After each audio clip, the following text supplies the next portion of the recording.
one of the ways in which we can know whether we have become a little more like Jesus. యేసు ప్రభువలే మరి ఎక్కువగా మనం మారామా లేదా అని చూడటానికి ఒక గుర్తు ఉంటుంది. If we love little children, if we say, don't drive the children away, let the little children come to me. మనం చిన్న పిల్లలను ప్రేమిస్తున్నప్పుడు పిల్లలను నా యొద్ద నుండి పంపించి వేయవద్దు, నా యొద్దకు తీసుకొని రండి అని మనం చెప్పినప్పుడు, this is one of the big differences between the Pharisees and Jesus was this. పరిసయ్యులకు యేసుక్రీస్తు ప్రభువారికి మధ్య ఉన్న ఒక గొప్ప వ్యత్యాసం ఇది. Even between the disciples of Jesus and Jesus. Of course, the disciples of Jesus had never known any example other than the elders of that church who were Pharisees. శిష్యుల మధ్య మరియు ప్రభు మధ్య ఉన్న వ్యత్యాసం కూడా ఇదే. మనం చూసినట్లయితే శిష్యులకు వాళ్ళ సంఘంలో ఉన్న సంఘ పెద్దలు వారు పరిసయ్యులుగా ఉన్నారు. వాళ్ళు తప్ప వేరొక మాదిరిని వాళ్ళు చూడలేదు అప్పటి వరకు. And it's a good way for all of us to examine ourselves as to how much we are becoming like Christ. ఈ విధంగా మనల్ని మనం పరీక్షించుకోవచ్చు, మనం యేసుక్రీస్తు ప్రభువారి వలె ఎంత మారుతున్నాము అని. When you visit a home, are you interested in talking to the children? మీరు ఒక ఇంటిని దర్శించినప్పుడు చిన్న పిల్లలతో మాట్లాడటానికి మీరు ఇష్టపడుతున్నారా, or only to the adults? లేక కేవలం పెద్దవాళ్లతోనే మాట్లాడుతున్నారా? I found that's a pretty good test of whether we have become like Jesus. మనం యేసుక్రీస్తు ప్రభువలే మారామా లేదా అని పరీక్షించుకోవడానికి ఇదంతా మంచి పరీక్ష. Or whether we are continuing like the Pharisees. లేక మనం పరిసయ్యుల వలె కొనసాగుతూ ఉన్నామా? Our natural tendency is only to talk to the adults because we are born Pharisees, every one of us.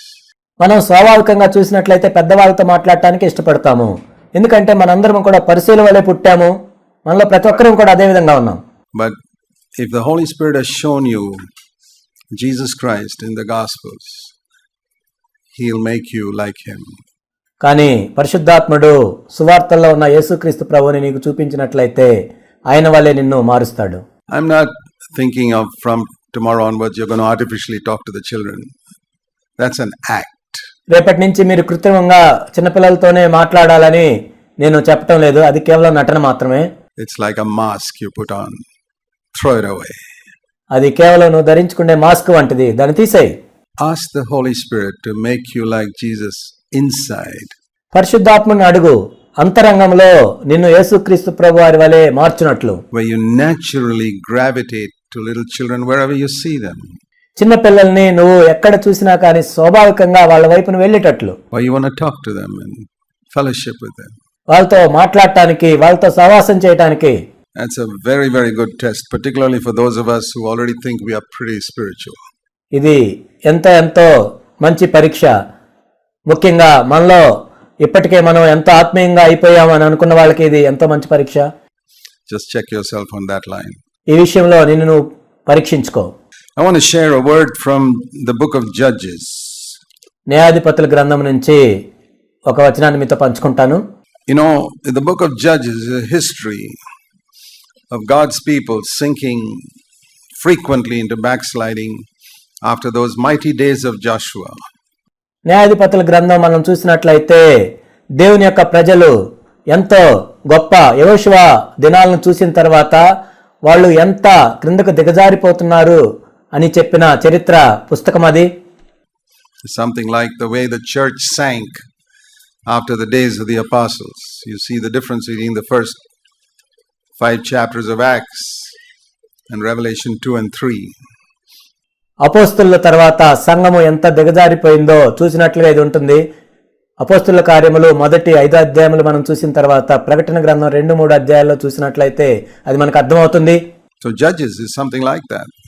న్యాయాధిపతులు కూడా అలాంటి గ్రంథమే.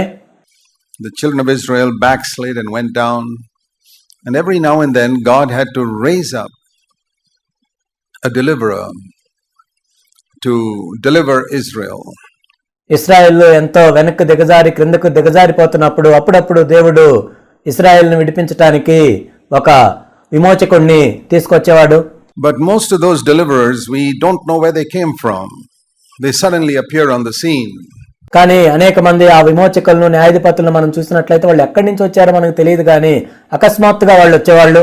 All the judges mentioned in the book of Judges if you have studied that book, except one. న్యాయాధిపతుల గ్రంథం మీరు చదివినట్లయితే న్యాయాధిపతులు అందరూ కూడా వాళ్ళు ఎక్కడి నుంచి వచ్చారో మనకు తెలియదు, కానీ ఒక్కరి విషయం మనకు తెలుసు. And that deliverer, we know his history from the time before he was born, where an angel came to the mother and said, "You're going to have a child." అక్కడ దేవదూత తన తల్లితో వచ్చి నీవు కుమారుణ్ణి కనబోతున్నావు అని చెప్పాడు. Judges in chapter 13. న్యాయాధిపతులు 13వ అధ్యాయం Verse 1, the people of Israel went back again to doing what was evil in God's sight. 1వ వచనం, ఇశ్రాయేలు మరలా యెహోవా దృష్టికి దోషులు కాగా, and therefore God put them under the domination of the Philistines for 40 years. యెహోవా 40 సంవత్సరములు వారిని ఫిలిష్తీయుల చేతికి అప్పగించెను. So what was God's solution to deliver the Israelites from being enslaved to the Philistines? God's solution was a little baby. కాబట్టి దేవుని పరిష్కారం ఏంటి? ఫిలిష్తీయుల చేతిలో నుండి ఇశ్రాయేలును విడిపించబడటానికి దేవుని యొక్క పరిష్కారం ఏంటంటే ఒక చిన్న బాలుడు. Something like God's solution to deliver man from his sin was a little baby that is going to be born to Mary, and here also it is a little baby. మానవుని యొక్క పాపం నుండి విడిపించటానికి దానికి పరిష్కారం ఏంటంటే దేవుడు తన కుమారుణ్ణి మరీ ద్వారా అనుగ్రహించాడు. అదేవిధంగా ఇక్కడ కూడా ఒక చిన్న బాలుడిని దేవుడు అనుగ్రహిస్తున్నాడు. There was a certain man whose name was Manoah, verse 2. His wife was barren. 2వ వచనంలో మనం చూసినట్లయితే మనోహ అను ఒక వ్యక్తి ఉన్నాడు, అతని భార్య గొడ్రాలై ఉంది. And had borne no children. It's an amazing thing in the Old Testament how you see so many of the great men of God were born to mothers who were barren for so many years. పాత నిబంధనలో మనం చూసినట్లయితే అనేక మంది దైవజనులు అనేక సంవత్సరాలుగా పిల్లలు లేని తల్లులకు వారు జన్మించినట్లుగా మనం చూస్తాం. Samuel, Isaac, Jacob, సమూయేలు, ఇస్సాకు, యాకోబు, and Samson here who delivered Israel. ఇక్కడ సంసోను, ఈయన ఇశ్రాయేలును విడిపించాడు. And when a mother is barren for many years, ఒక తల్లి అనేక సంవత్సరాలుగా పిల్లలు లేకుండా ఉన్నదాన్ని బట్టి she prays. You see, nowadays it's probably not such a shame to be without a child. ఆమె ప్రార్థన చేస్తూ ఉండేది. ఈ రోజుల్లో మనం చూసినట్లయితే పిల్లలు లేకుండా ఉండటం అనేది అంత అవమానంతో కూడింది కాదు ఈ రోజుల్లో. In fact, in Western countries, a lot of married women don't even want to have children. It's pathetic. పాశ్చాత్య దేశాల్లో మనం చూసినట్లయితే అనేక మంది స్త్రీలు అసలు పిల్లల్ని కావాలని కూడా అనుకోవట్లేదు. ఇదంతా దౌర్భాగ్యం. But in the olden days when man was more normal, it was a shame not to have children. కానీ ప్రాచీన దినాల్లో మనం చూసినట్లయితే మానవుడు సాధారణంగా ఉన్నప్పుడు పిల్లలు లేకుండా ఉండటం అనేది అది ఎంతో అవమానకరం. And so they longed, everybody else having children, and this wife says, "I don't have any." And they knew that there was no way to do it. It wasn't medicine and అందరికీ పిల్లలు ఉన్నారు, నాకు పిల్లలు లేరు అని ఆ స్త్రీ అనుకుంటుంది. కానీ ఆ పిల్లలు కలగటానికి వారికి ఇంకా ఏ మార్గాలు లేవు, మందులు లేవు, ఎటువంటి సౌకర్యాలు లేవు. IVF and all that type of stuff, it was going to God. That was the only way. వాళ్ళకి IVF కానీ ఇలాంటివి ఏమీ లేవు, కేవలం దేవుని దగ్గరికి మాత్రమే వెళ్ళాలి, అదొకటే మార్గం. And saying, "God, you got to give me a child." And so these barren mothers prayed, and so దేవా నాకు బిడ్డనివ్వాలి అని ఈ పిల్లలు లేని తల్లులు వారు ప్రార్థన చేస్తూ ఉండేవాళ్ళు. These names I just mentioned, they were children born in prayer. నేను ఇప్పుడు ప్రస్తావించిన పేర్లను మనం చూసినట్లయితే ఎంతో ప్రార్థన ద్వారా పుట్టిన వాళ్ళు. It's a wonderful thing if your child was born in prayer, and if when the child was in the womb itself you prayed for the child. కాబట్టి ప్రార్థన ద్వారా ఒక బిడ్డ జన్మించడం అనేది ఎంతో అద్భుతమైన విషయము. ఆ బిడ్డ గర్భంలో ఉన్నప్పుడే ఆ బిడ్డ గురించి నువ్వు ప్రార్థన చేయటం. It's what every mother should do. ప్రతి తల్లి కూడా ఆ విధంగా చేయాలి. And that from the time it is born, it's born into an atmosphere of prayer, which means not formal prayer the Pharisees prayed. ఆ ప్రార్థన వాతావరణంలో వాళ్ళు జన్మించటము. ఇక్కడ ప్రార్థన అంటే ఏదో పరిసయ్యులు చేసేటట్లుగా ఏదో ఆచారపరమైన ప్రార్థన కాదు. I'm talking about a prayer that is a expression of mother and father helplessly dependent upon God. ఇక్కడ ప్రార్థన అంటే తల్లిదండ్రులు ఇద్దరు కూడా నిస్సహాయులుగా దేవుని మీద ఆధారపడటం. That is real prayer. అదే నిజమైన ప్రార్థన. Prayer is the expression of our helplessness. ప్రార్థన అనేది మనం నిస్సహాయులము అని వ్యక్తం చేయటమే. And only helpless people pray, or those are aware of their helplessness. కేవలం నిస్సహాయులు మాత్రమే ప్రార్థన చేస్తారు. ఎవరైతే వారి నిస్సహాయతను గుర్తెరుగుతారో వారు మాత్రమే ప్రార్థన చేస్తారు. That's why the cleverer we are and the richer we are, we pray less. అందుకే మనకి ఎంత తెలివితేటలు ఎక్కువ ఉంటే, మనకి ఎంత డబ్బులు ఎక్కువ ఉంటే అంత తక్కువగా ప్రార్థన చేస్తాం. Why? We may pray formal prayers. I mean, there are rich people and clever people who go through periods of fasting and prayer, but it's as empty as the fasting of the Pharisees. మామూలుగా ప్రార్థన చేస్తారు. చాలా మంది బాగా తెలివితేటలు కలిగిన వాళ్ళు, ధనవంతులు కూడా కొన్నిసార్లు ఉపవాస ప్రార్థనలు చేస్తుంటారు. కానీ పరిసయ్యులు ఎలా ప్రార్థన చేస్తారో అలా ఆ ప్రార్థనలకి విలువ లేనివిగా ఉంటాయి అవి. It's a form, it's a ritual. అది కేవలం పై రూపం మాత్రమే, అది కేవలం ఆచారం మాత్రమే.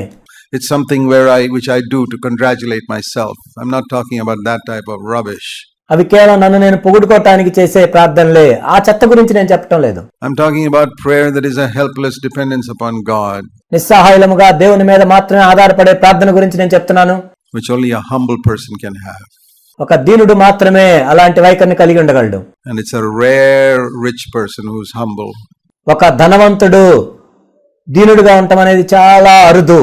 And it's a rare clever person who's humble. There are a few, but it's very rare. చాలా తెలివితేటలు కలిగిన వ్యక్తి దీనుడుగా ఉండటం కూడా చాలా అరుదు. కొంతమంది ఉన్నారు, కానీ చాలా అరుదుగా ఉంటారు. So this mother was longing, and one day after many years she got an answer. An angel of the Lord appeared to her in verse 3. కాబట్టి ఈ స్త్రీ కూడా ఎంతో కోరిక కలిగి ఉంది బిడ్డ కోసం. కొంత సమయం తర్వాత దేవదూత ప్రత్యక్షమయ్యాడు. 3వ వచనంలో Said, now you're barren, you have had no children, but you're going to conceive and give birth to a son. ఇదిగో నీవు గొడ్రాలువు, నీకు కానుపు లేకపోయేను, అయితే నీవు గర్భవతి అయి కుమారుని కందువు. And make sure that he doesn't drink any alcohol or eat any unclean thing. కాబట్టి నీవు జాగ్రత్తగా ఉండి ద్రాక్షరసమునే గాని మద్యమునే గాని త్రాక్కుండము, అపవిత్రమైన దేనిని తినకుండము. And in those days, one mark of devotion to God was that they wouldn't shave or cut their hair, etc. ఆ రోజుల్లో దేవుని యెడల భక్తి కలిగి ఉండటం అంటే ఏంటంటే, ఒక గుర్తు ఏంటంటే వాళ్ళు క్షవరం చేసుకోకుండా ఉండటం, ఇలాంటివి. So that was another thing he said. And she went immediately and told her husband. ఆ విధంగా దేవదూత చెప్పినప్పుడు ఆ తర్వాత ఆమె వెంటనే వెళ్లి తన భర్తతో పంచుకుంది.